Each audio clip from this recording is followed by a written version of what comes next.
Room full of people. Yay, party's on! Woo! They are all here for you. I am just a small detail.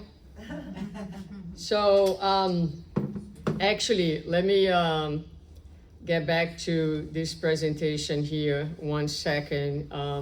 You see my screen? I see the big question mark, yes. You see the big question mark. Okay, so most of you know Flavio. I do, let me see here. So I just want to introduce Flavio. Flavio is in Boston. He's a spiritist. He's very involved with the spiritist movement up there.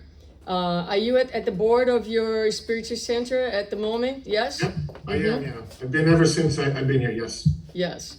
And he speaks, he's a speaker, he speaks in different events. And also, he is, I have here on small, he is part of the Spiritist Conversations. This is a program that I have with him and Daniel Assisi.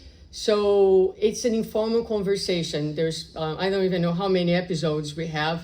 We have been super busy and haven't been able to do anything this year. But you can access in many, many different platforms. You can listen to it while you're driving. You can watch on YouTube. It is available. I'll show this a little bigger. So I invited him and Daniel, but Daniel is over there. Those are his legs. And he said that he couldn't attend because he's in the Bahamas right now. So I took the picture from his Instagram. So we're missing Daniel today, but you have 2 out of 3. And so this is it for today. So let's get started. Let me make this big again. Oh, Lord.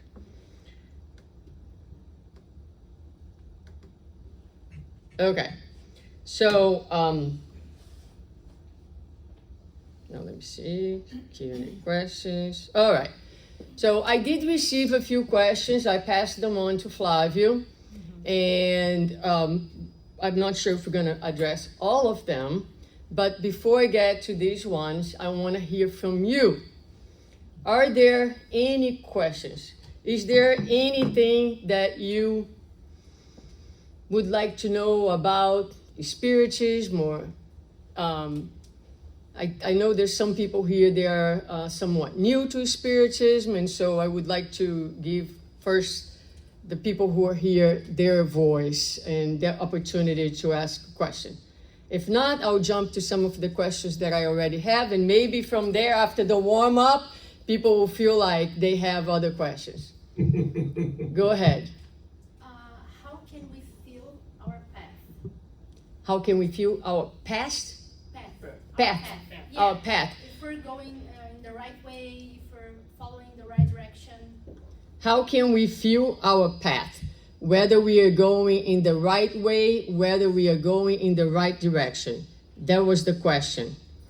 I'll let you start. All right, so I would say this is the most quintessential question of humanity. So that you're not alone. Whoever asked that question, you're not alone, right? There's a few ways of skinning that question. I'll tell you what I try to do myself, my personal experience in trying to do that. By the way, this is a very deep and beautiful question. The first one is be present, right? Understand what you're doing at the moment. Don't live in the future. Oh, I'd love to dedicate my life to charity. I'd love to open an orphanage. I'd love to open a senior living facility and dedicate my whole life. Okay, it's great that you have all these goals. Goals are important, but if you don't focus on your present, right, you're not going to get anywhere. Whether you're, walking, whether you're, doing things, we all have different responsibilities in our lives. We are spouses, we are sons, some of us are parents, some of us may be grandparents, we're uncles, we're aunts, we are employees, we are employers, and so forth. So first, I would say, focus on your present. Reflect on why of your life. Why has God put you in this life, right? What feels meaningful to you? What are some of the things that gives you pleasure of doing? For example, I love gathering with Spiritist fellows. I love talking about Spiritism. Suzanne and I have had many conversations, including Spiritist conversations. And we talk about it, we talk about some of our passions, some of the things that are important to us and so forth, right? Find what are some of the values that you live by. What are some of the things that it's important to you, it's valuable to you, and also what kind of energy, what kind of a mindset, right, you want to bring to the world. Once you have that, that's the basis of your understanding of yourself. Then you find, okay, so if for me it's important to help others because I learned through Spiritism. If for me it's important to be charitable because Kardec mentioned to me that without charity there's no salvation. How are some of the things that I can do to practice charity? What are some of the things that I can do to practice what's valuable to me, what's meaningful to me, and so forth? And then you can actually build your pathway towards the future. But it starts with now. It starts with you understanding yourself. It starts with you putting value in, putting the energy and the value that's what's meaningful to you, and find the steps, find the ways to get to your destination. Each one of us, we have different destinations, right? What's meaningful to me might not be meaningful to you and so forth. But as long as the values are the same, as long as what we learn through Spiritism really helps us make a goal or destination in the future, you are in the right place. Thank you, Flavio. And let me add to that. I would say that is a reference that he shared with us, right? I would say that at the end of the day, you have to bear the uncertainty. There's no way of knowing for sure. But being faithful to yourself, being awakened in the present moment, and being committed to give each day your best effort. That's all we can do. Every morning I pray. And every morning I pray for vision. When I pray in the morning, I ask God to help me to see, because we are all like the blind man on the side of the road that when he has a chance to talk to Jesus, what does he ask Jesus? What do you want me to do for you? What would you like me to do for you? That I see. So in this stage of evolution, we are blind. We are the blind on the side of the road. We will not be able to see fully. We can't. So one is to bear the uncertainty. But the second is to commit. So when I pray every morning and say, help me to see, guide me in my path. Every night I go to bed, and even if the day wasn't the best, I still sleep well. Because deep inside myself, I am committed to give each day my best, you know?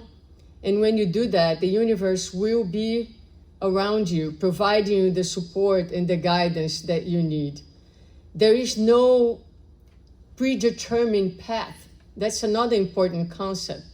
We are making our path each day with our choices, you know? So it's not that we come with like a straight line that we should go from point A to point B. No, that's not how life is.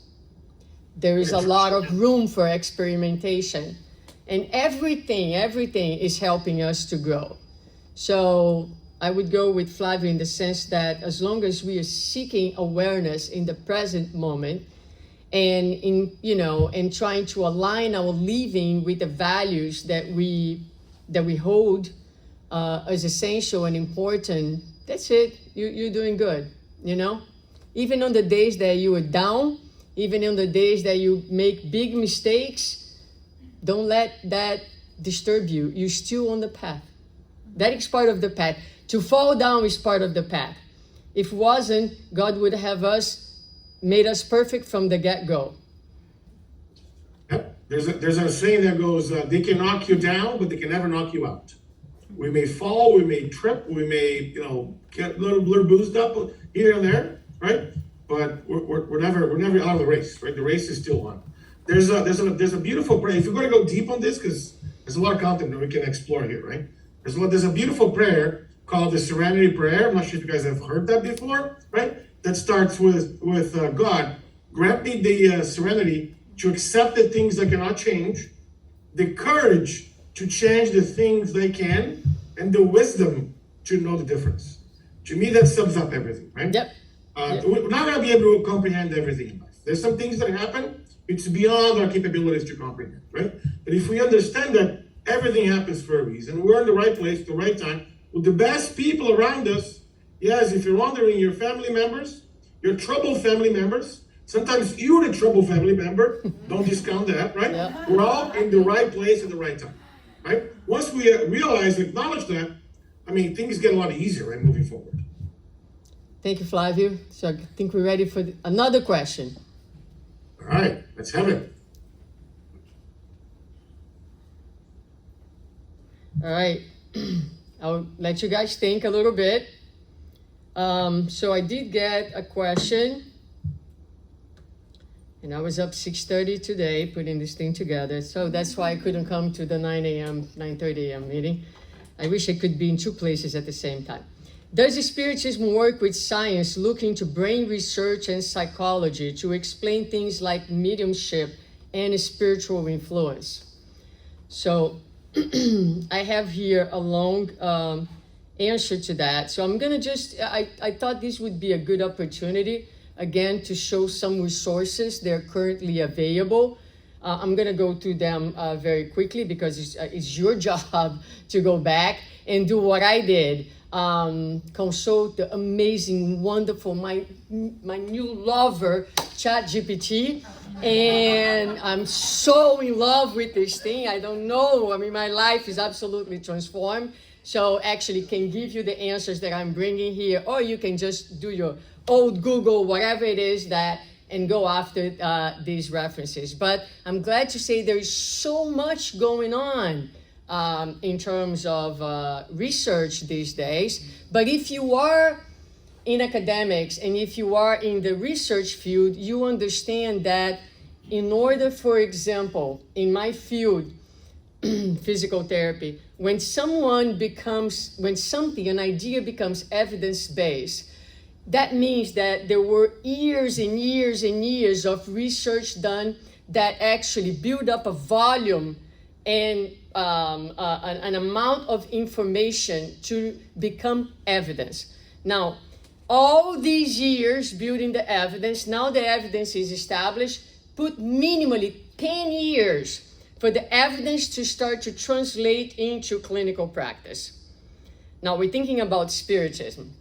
The difficulties in actually doing research in spiritism, because we're not like we can manipulate the spirits in the way that we manipulate matter.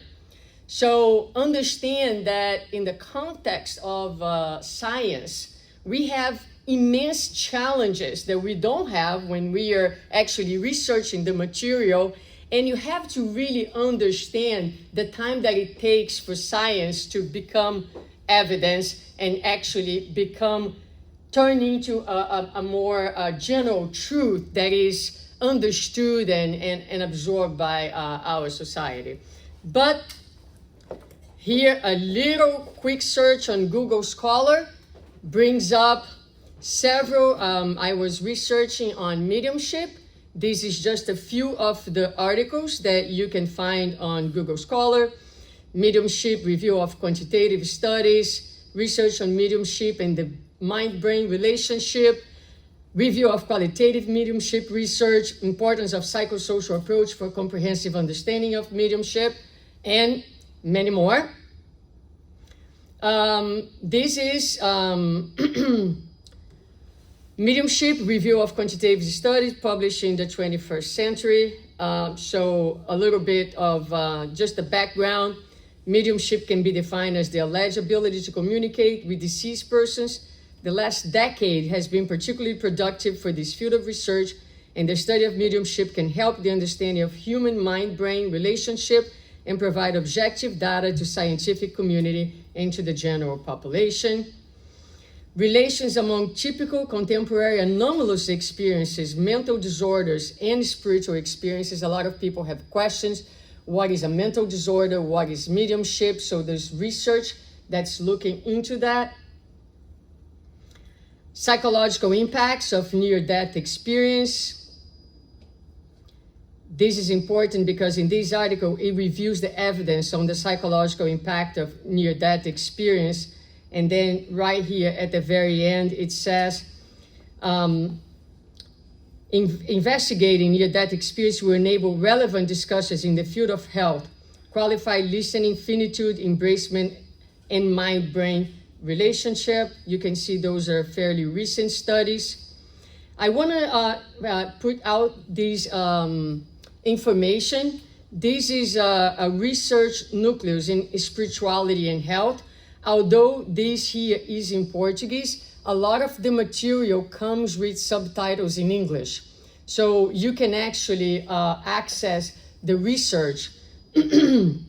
So I just want to show you some of this is a Mind-Brain International Symposium, one of the resources that you can find in this website. So Mind Beyond the Brain, the problem of mind-brain dualism and physicality, studies neuroimages of mediumship experiences. So what's happening at the brain level when doing the trance. So this is what this talks about.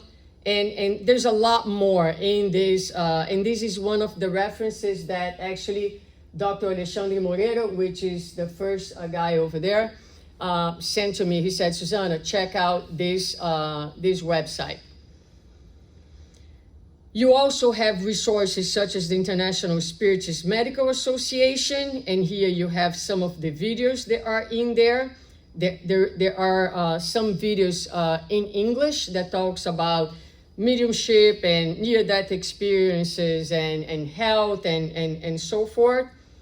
And you have the U.S. Spiritist Medical Association. You see Dr. Alexander here one more time.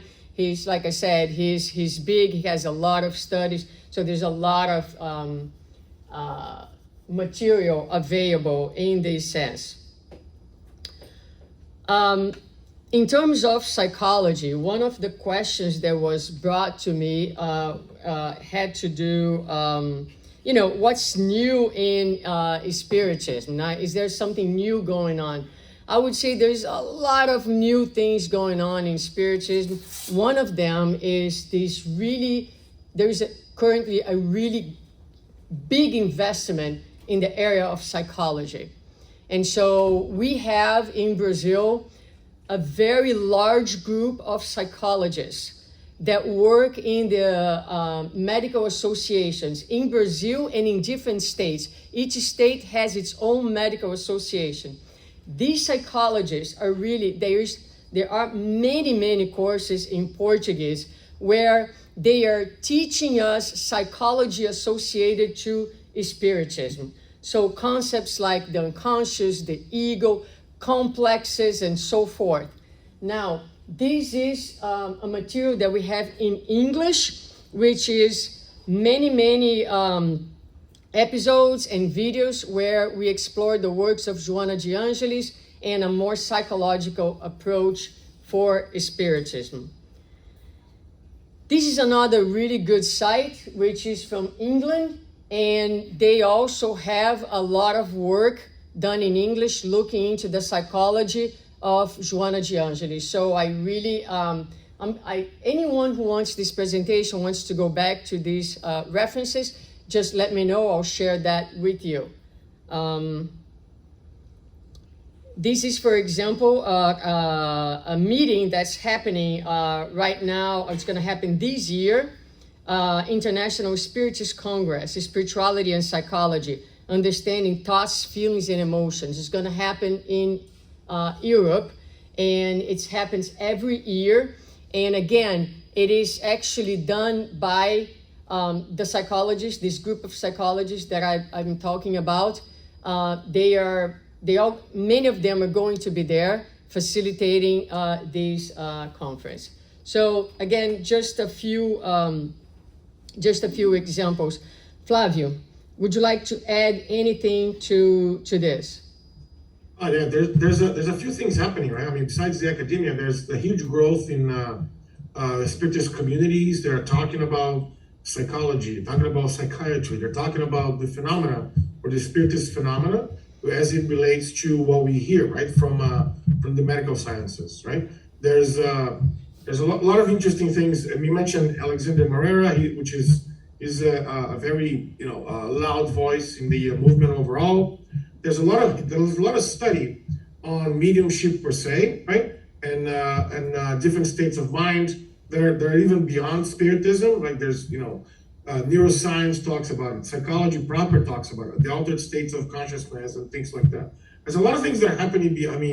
Parallel to what we see. But as Suzana mentioned very wisely, it's very difficult to repeat, right, one of those studies. We can't really hold the spirit accountable to have the same message all the time, right? So it's very difficult to, yes, it happens 100%. Here's how we can replicate that. As we know, for every scientific experiment to be valid, you have to be able to replicate that experiment in different locations, in different labs and things like that. So that's different than a normal science per se.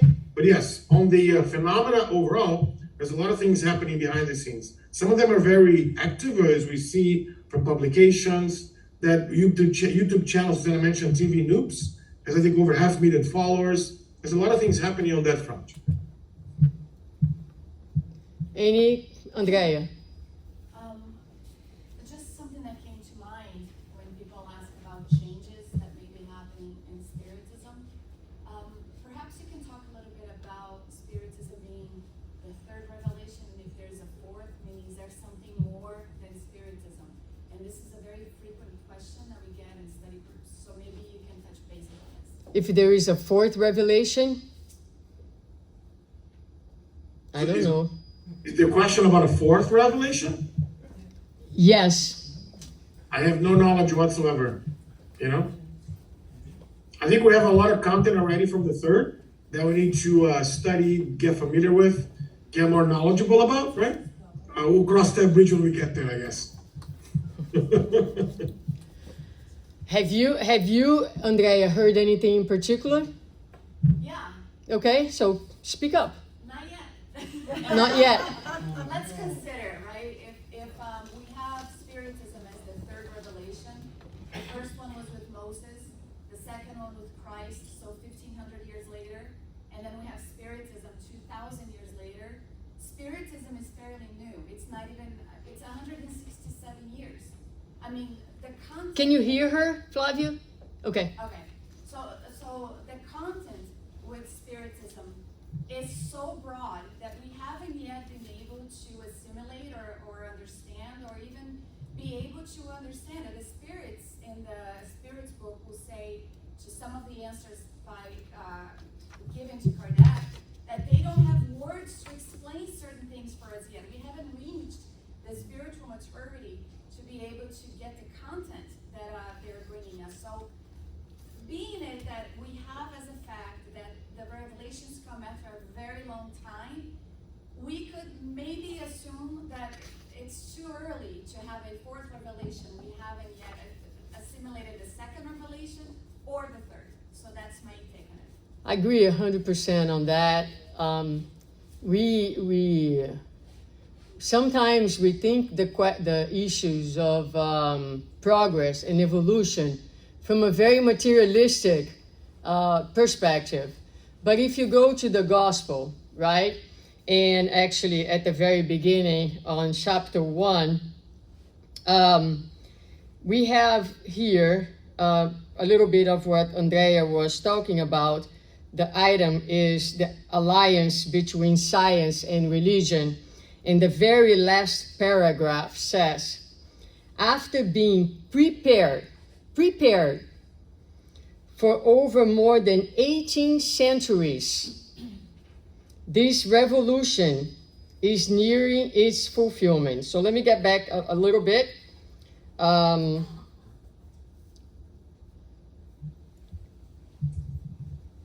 It is a whole moral revolution that is occurring at this time, and it's molding people's spirits. So after the whole process, the teachings of Jesus, like Andrea said, We far from understanding, far, the second revelation. Then comes the spiritism, and we are still on the surface of it. But it took 18 centuries to prepare for it to come. 18 centuries. Then we say, why spiritism is not spread out yet? Why? Because it takes not spiritism as a religion, but the ideas of spiritism, right? It's really not difficult. Look at the level of materialism that we are immersed, all of us. I look at my own life, how distant my own life is from detachment of material things. So I was raking my yard this morning. I also had time for that. And I was thinking to myself, because I was reflecting on this, I was thinking to myself, I've been wanting to buy a new car for years now, and I've been postponing it. It's simple, it's ridiculous, but it fits. And I have this inner dialogue every day. Why exactly do I need a new car for? Because my car, by the way, a Honda that I swear by, it's 10 years old, it works perfectly. Gives me no problem. I'm not being paid by Honda to be saying those things, but the car is perfect. But yes, I think to myself, but I work so hard, I deserve it. Yes, but then I think to myself, but the extra payment that I'm going to be doing, shouldn't I be using this resource for something else? You know, so look, it's not a right and wrong thing here. I'm not like speaking those things from a place of judgment. I'm speaking about those things from a place of reflection. Right now I'm struggling. I have a financial comfortable life, but my kids suddenly move from public schools to private schools, and their needs for many medical necessities had increased to an extent that I can no longer say to myself every weekend, I just want to go out and have dinner. I just can't. And I find myself struggling with that because I want to have that flexibility. I can't. It's been a very healthy exercise for me to go through a little bit of this, and God forgive me to call this hardship because it's ridiculous, because there's no hardship on that. Right? But it's just how spoiled we are, how self-centered we are, how materialistic we are. Okay, now we are talking about the experience of integrating those concepts in our lives. We who are here, day in and out, studying. Think about the world and the mindset of the world. The idea of reincarnation is not very welcome to many people. The idea that I can come back in the next incarnation poor, please, no, I don't want to hear about this. All right? So it's going to take a look. Reincarnation, I know, we have that, this sticker. So we have this Reincarnation sticker. makes sense. I have outside over there if anyone wants to take it, put on your phone or on your iPad and walk around with it. Yes? I do it on purpose. When I have dinner with some friends or even at work, I just leave my phone like this. Oh, what is that? Reincarnation makes sense. Correct. Yes. So we have some stickers out there because I brought them. One more paragraph. The time has come in which more ideas must be developed so that the progress contained in the designs of God may be realized. Now, these ideas must follow the same route that the ideas of liberty, their forerunners, travel. However, one should not believe that this development will occur without struggles. No, in order to reach maturity, these ideas need to be discussed and argued over so that they may attract the attention of the masses. So when we see and perceive sometimes, where is this humanity heading? Are we going backwards? No. It is necessary that in evolution, we travel to all possibilities so that people can talk about it, so that it can actually become central to our attention. What is happening to our humanity? What are the values that are driving us? What's happening over here? And this is how the ideas evolve and they get established over discussion. Is here in the gospel. In order to reach maturity, they need to be discussed and argued. Once attention is fixed on them, okay, let's stop the distraction and let's pay attention to what is essential. The beauty and sanctity of Christ's moralities will touch people's minds, and they will become interested in a science that provides them with the key to the future life and opens to them the doors to eternal happiness. So sometimes, and we all know this, for our humanity, unfortunately, we will not look for meaning unless we are hurting. We will not look for healing unless we are bleeding. And sometimes it's necessary that we go to the depths of misery to find the strength to seek for healing and purpose. So it's necessary for the scandals to come because we are so stuck, so distracted, so alienated, so self-centered, that sometimes it takes a level of chaos to make us move and actually think of something else other than, do I need a new car or not? Right? John. I was thinking what you said, Suzana, about how materialism, as Spiritism has said from the beginning, here we have the advantage of getting messages not from materialism, but from a source that's untouched. The reason why I bring this up is your AI. Here now, people's truth becomes what AI tells them. In our spiritual group, they said, let's see what AI tells us about the chapter that came from spirits, from a source that's unlike anything material that we have. And now we're willing to say, here we are, let's ask AI to summarize the Spirit's book in 5 pages.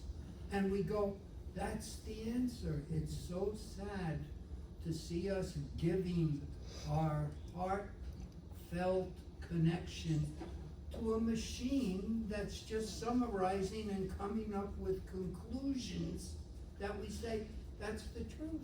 Mm-hmm. But they're doing it not just for Spiritism, but for everything in the world. So if we have a problem, AI will solve it for us. It's really bothersome to me when I see AI, a wave coming, and everybody goes, write papers anymore?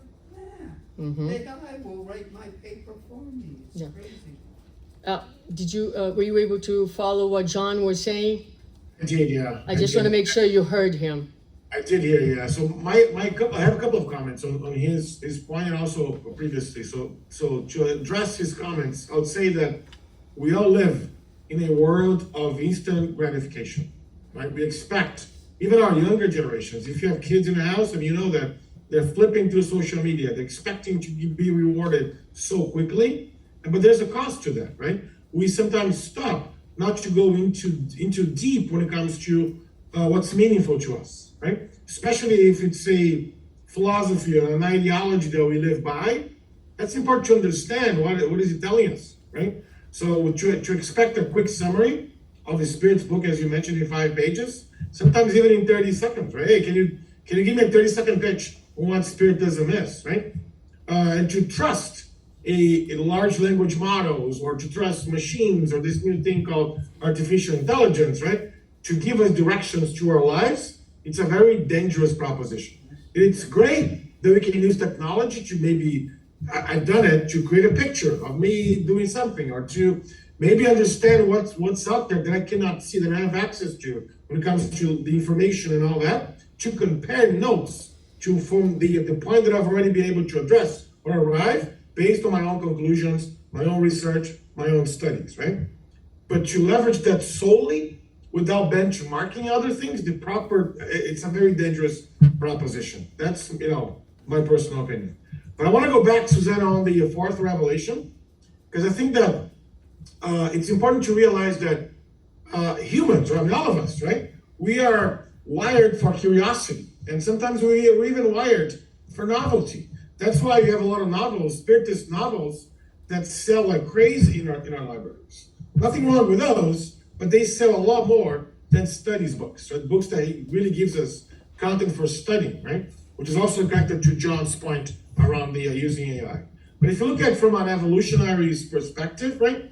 Being curious have helped us survive, right? We explore new areas, we found new resources, we better tools, right? Give us an edge to, even our brain, right? Gives us rewards when we find something new. The dopamine, right? The whole feeling, it's great. I mean, there's a feeling of excitement when we find something new, right? It's there. But beyond survival, there's also something, if I can connect, there's something psychological and even spiritual about it, right? Because while people crave for growth, we also crave for connection. We crave for something new, the new restaurant, the new this, or the new person, the new neighbor in town, or we're all looking for something new that might be able to give us a sense of purpose, a sense of future, a sense of destination, that can inspire us to do something, to take us out of our routines and all that.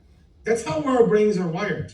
But to expect that, hey, maybe I'm going to wait until the fourth revelation comes, and then I'll focus on that. It's going back to my original answer, to living in the future.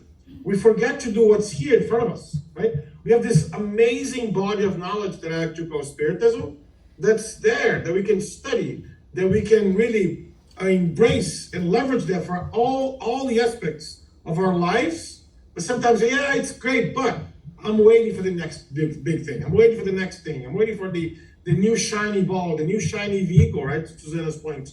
They're going to give me happiness. They're going to give me pleasure. They're going to give me fulfillment and all that. And I forget to see what's in front of me that can really transform our lives, right?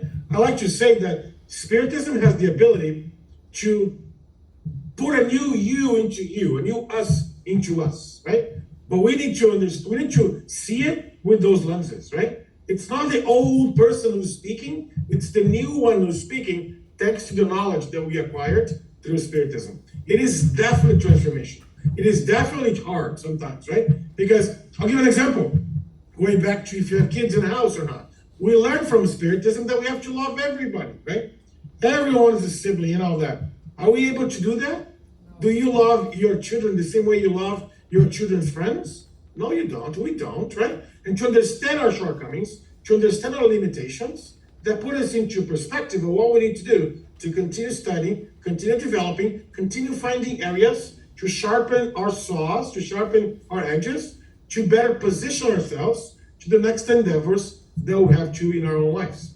To me, that's the beauty of it, right? It never stops, right? We continue doing that and learning and getting more knowledge because there's so much material. The knowledge is so vast in Spiritism that oftentimes people have analysis paralysis. They rely on AI, they rely on summary, they rely on a quick, 15-minute, talk or a lecture or a workshop and whatnot, as opposed to going back to the basics, opening up the book and reading through it. While you were talking, one thing that occurred to me is that perhaps the fourth revelation will be the day that we can actually manifest the teachings in our daily lives.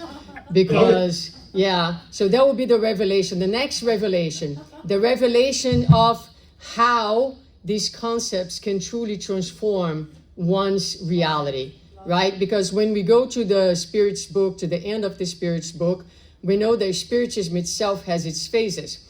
So the first phase was the phase of the phenomena where it was there to call our attention that, hey, there's something else other than what you see.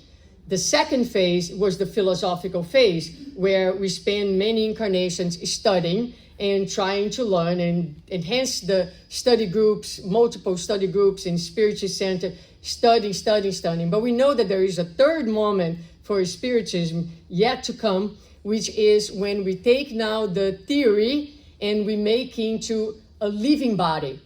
And this is going to be another level of revelation, because now people are going to actually witness with their eyes the power of this message, not through the words that I say that don't match my behavior, but through the power of the behavior.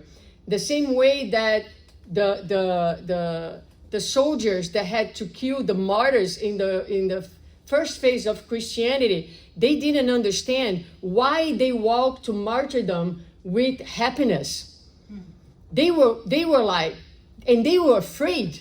They didn't want to do it. They didn't want to kill them because they were afraid of the manifestation of love, connection, and joy that was in front of them. So they would say to Paul, to Peter, I don't want to do it. And what they say, you go ahead and do whatever you have to do, because today still I'm going to be with my master. This is a revelation, one that we have yet to see in our lives. So let's work towards that. Yes, another question. I have a question. How spiritists can help the humanity to find happiness?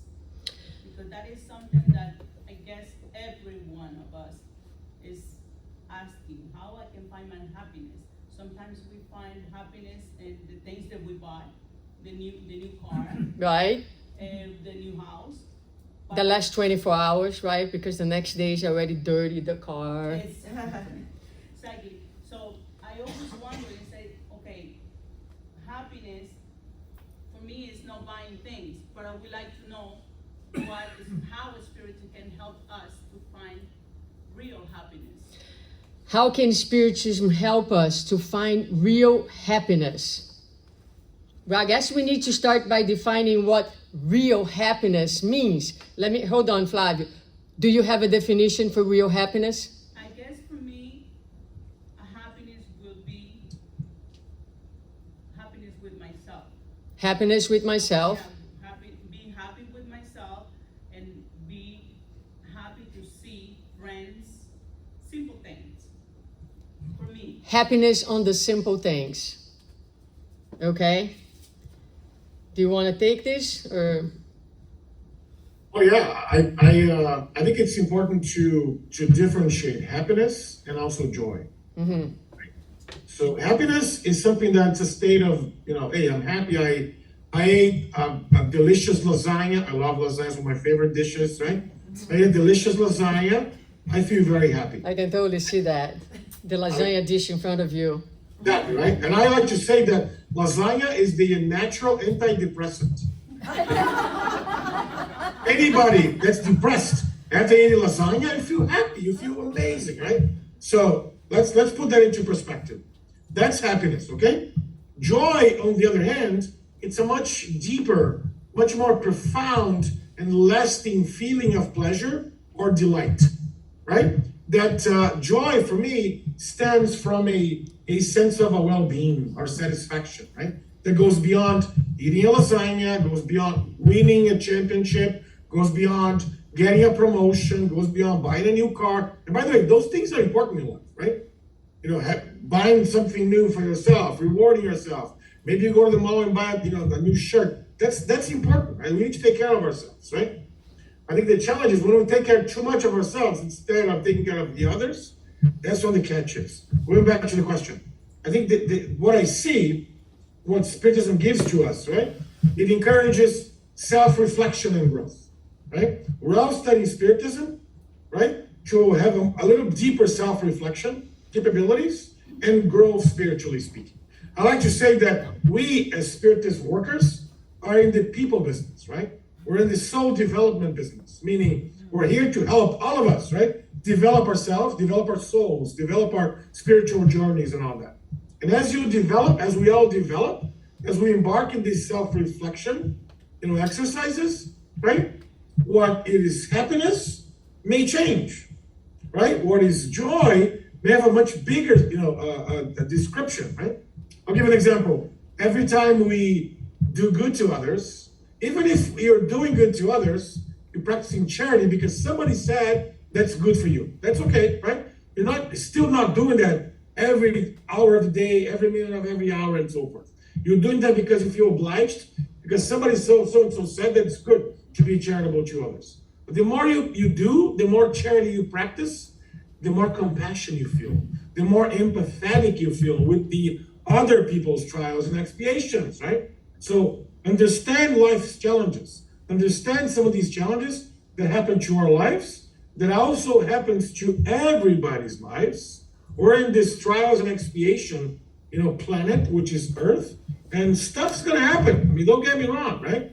As I mentioned before, things are gonna knock us down, but they're never gonna be able to knock us out of the game. We're still gonna get back at it, still gonna continue the game and so forth, right? But once we learn that, right, some of the things that are very meaningful to us in the past, like a shiny new brand new car, yeah, that can really be postponed for maybe a couple of years, right? The beautiful and amazing dress that, okay, that can be postponed for good. That's okay, right? So we change our perception of what makes us happy versus what the world expects us to be happy for, right? If you look into the television, if you look into the media, if you look on a Facebook or Instagram or Snapchat or TikTok, I have all those because I have teenagers in the house. As you can tell, I have all social media possible, right? So I can follow my kids and all that. So the moment you have these things, it's like, oh, the world's asking me to buy more things, to get more stuff and all that. Is that going to drive happiness to my life? Is that going to drive me to a sense of joy that I just talked about it? Or is really exercising charity, compassion, empathy? It's really dedicating some of my time to help others, right? It's extending my hand a little longer to really pick those that have fallen so I can be an influence to their own lives. That makes me feel happy. That brings joy to my life, right? That's why I think Spiritism does, to really change our perspectives into what's happiness and also what's joy. I hope that makes sense. Yeah, it makes totally sense. I want to recommend, and many of you I'm sure know, and probably many of you have read, The Book of Joy by Dalai Lama and Desmond Tutu. It's an amazing book, amazing, highly, highly recommend. Now, a few more considerations. The Spirit's book, the Spirits tell us that happiness in the world that we live in is always going to be relative. So we have to set our perspectives for relative happiness. And happiness, as Flavio mentioned, it's something that it changes, right? The happiness here related to the material world and our experience in the world, it changes. Nowadays, actually, believe it or not, raking my yard makes me happy. It's a moment of happiness because it's a moment where I am alone. No one is talking to me. My kids don't want to rake the yard. My wife does not want to rake the yard. So it's a moment that I am by myself. That makes me happy. But I will tell you what makes me the most happy, even more than charity or anything like that. Spiritism has no miracles other than the miracle of self-transformation. Happiness is to overcome oneself.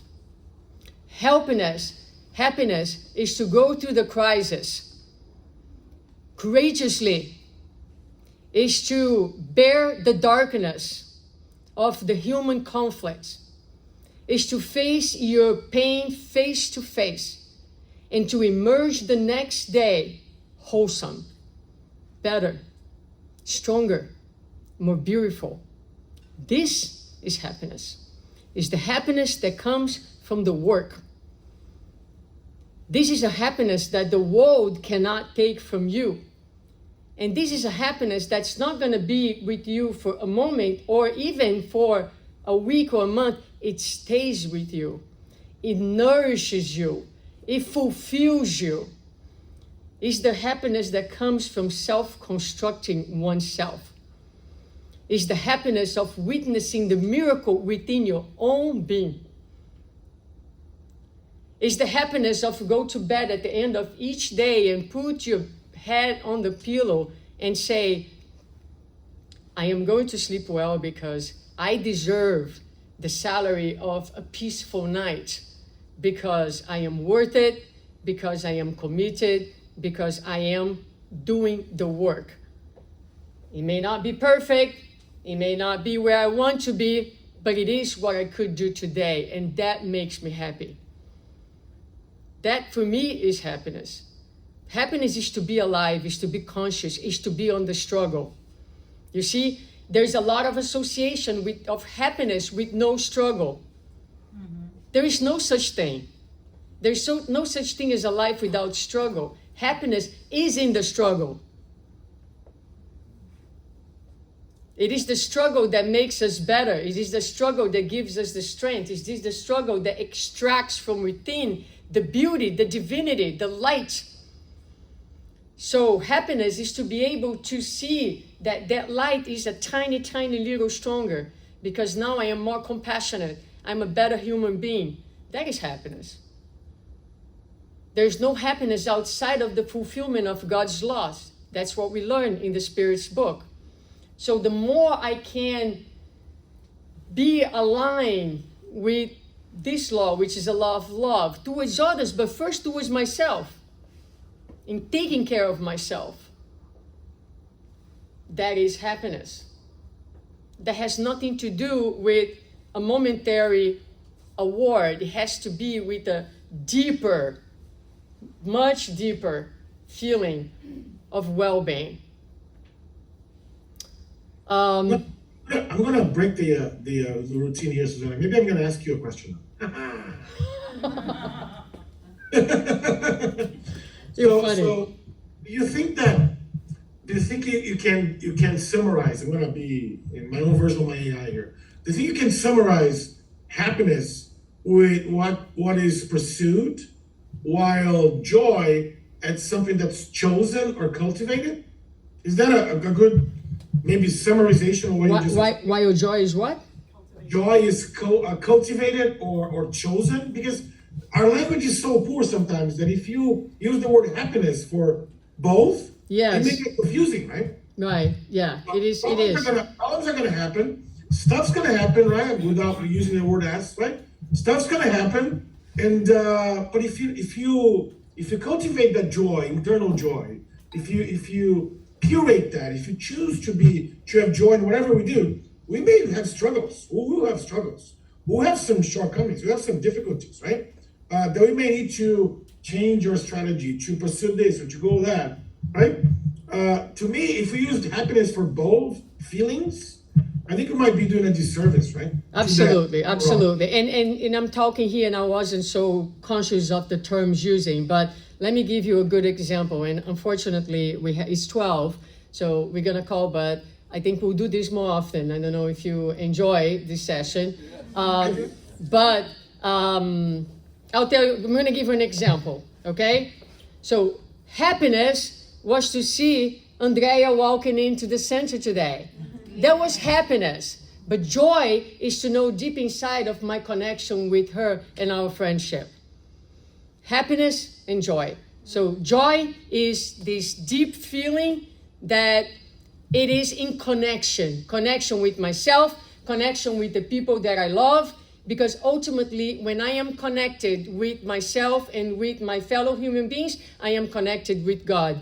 And what are the feeling of joy than to be connected to what is essential in the universe, right? But happiness is these moments that we have, these moments of connection, having John and Sandra here today, having Patricia today, all these special people. These also make me happy. It's a moment of happiness, right? And so I hope that helps making the difference. And somewhat I don't know if there is a black and white answer, but at least many colors for you to reflect as you live here today. Flavio, thank you so much Thank you, guys. It was a awesome. pleasure, amazing, lovely to have you. I miss our spiritist conversations. Maybe next time we can drag Daniel and have the Awesome. three of us. Yep. Okay. Well, have a great Sunday. Thank you so much. Guys, Take thank care. you. God bless you. Bye.